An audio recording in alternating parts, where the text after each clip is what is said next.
감사합니다. 그저 우리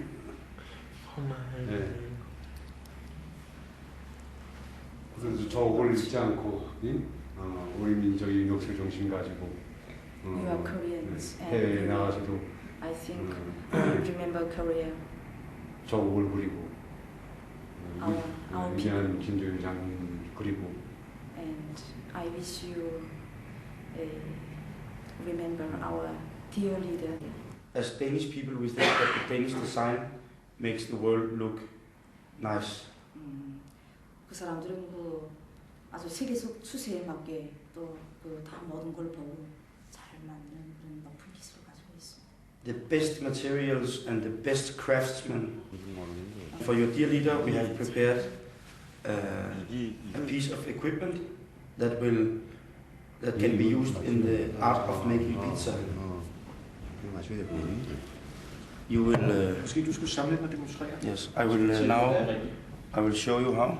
어떻게 쓰는 거냐 보여드리겠습니다.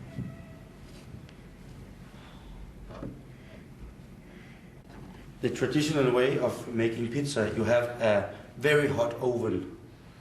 전통적인 피자 음식을 만들려면 아주 뜨거운 도가 있어야 합니다. And you make the pizza on the table.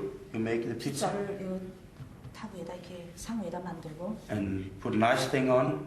그다음에 뭘 이렇게 장식할 거랑 다 위에다 올려놓고. Not pineapple. 파인애플은 No. 넣지 않습니다.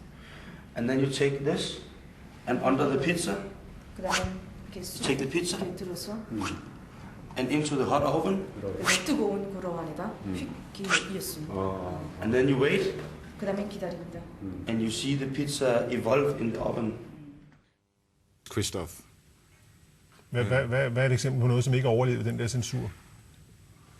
For eksempel fortalte jeg dem, at vi har en berømt kommunistisk digter og arbejderhelt, der hedder Piet Hein. Det er Piet Hein selvfølgelig ikke, men altså, da Jakob kørte ud på scenen, og så fremsiger han Lille kat på vejen på engelsk, Little Pussycat. Den blev sablet, Prinsessen på ærten blev sablet. Prinsessen på ærten? Ja. Ja. Fik I nogen begrundelse for, hvorfor man ikke måtte spille den? Jamen, det var sådan noget med, at det ville det koreanske folk ikke kunne lide, eller det kendte de i forvejen, osv. osv. Men altså, Prinsessen på ærten, der kunne jeg klart fornemme, at det var ikke politisk korrekt, at altså, det er en fortælling om det blå blod, ikke? Og det passer jo ikke ind i deres verden. Men I kommer jo til at spille teater, så vi skal se en scene her, hvor Jakob Nossel, som jo altså er handicappet, han er spastiker, spiller en ret central rolle. Lad os lige se, jeg skal forklare bagefter, hvad det er, vi ser her.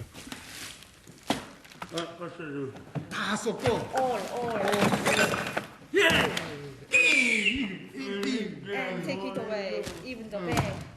그러면 Then Jacob. 야곱 이젠 안타까워서 막 울지 뭐. He's at a loss what to do because he's very anxious. And he feels very sad because you take it away all the very valuable things. Hvad sker der med din mund?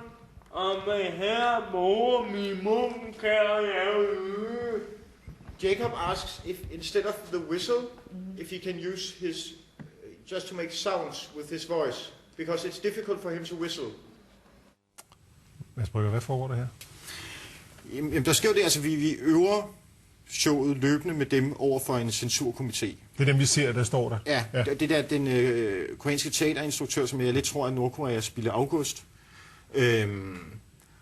Og langsomt så sker der det, at Jakobs tilstedeværelse på scenen bliver reduceret til, at han sidder i sin rullestol og ikke længere må tale, men skal blæse sin fløjte, og får at vide, at han skal spille en normal, der spiller en handicappet, for at gøre det så lidt synligt over for publikum som muligt, at han er spastiker. Altså det er det der med, som du sagde før, at man vil ikke acceptere, man vil ikke se handicappede, de findes ikke i de nordkoreanske. Vi skal lige nå at se nogle billeder også fra en sådan stor parade til ære for den kære leder her i Pyongyang, hvor vi ser dig komme marcherende forrest for den der store parade.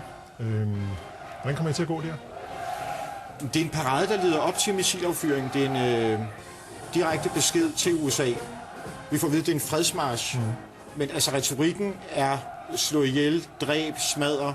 Og så af en eller anden grund, så hiver de Jakob og jeg ned, og vi bliver så placeret i spidsen for de her marcherende arbejderlegioner.